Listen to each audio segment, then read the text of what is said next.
Chico, não deu certo, né?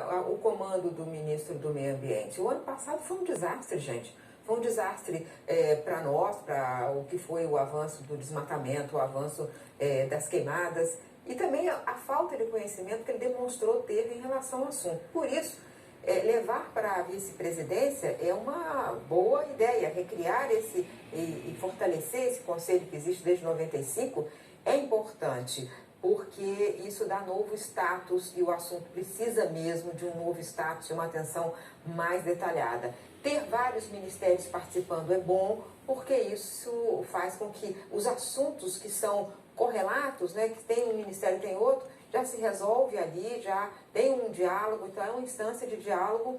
Agora, isso que o presidente Bolsonaro falou, e ele repete sempre, mostra um desconhecimento de algumas questões muito elementares sobre terras indígenas. Primeiro, elas são unidades de conservação, como são os parques nacionais, as florestas nacionais. Portanto, se ele quiser passar também com uma estrada com o Parque Nacional, Floresta Nacional, tem uma discussão na justiça, tem que ver se tem a possibilidade do ponto de vista ambiental.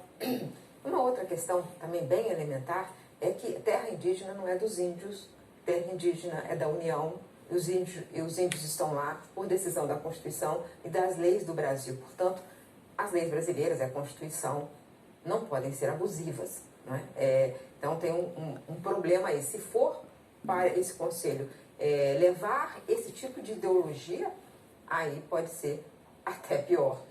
E mira que fica o governo oposto. É bom sempre lembrar do que foi a proposta do presidente Jair Bolsonaro durante a campanha, que era fazer menos Brasília, mais Brasil, ou seja, ter mais representação, né, do resto da sociedade e menos do governo, quer dizer, ter uma descentralização do poder. Isso é que estava dentro desse slogan, menos Brasília e mais Brasil. E desde o começo do governo tem sido o oposto. O governo acabou com os conselhos, retirou já os governadores de outros conselhos ambientais, e agora desse Conselho da Amazônia. Não faz nenhum sentido tirar os governadores. Eles foram eleitos pelas pessoas que moram lá, pelos eleitores que moram na Amazônia. Portanto, se fizer um conselho para para representar a Amazônia e não ter seus representantes legalmente constituídos através das eleições, não faz sentido nenhum. Você pode gostar de um governador, não gostar de outro governador. Isso aí é uma outra discussão. Eles representam os eleitores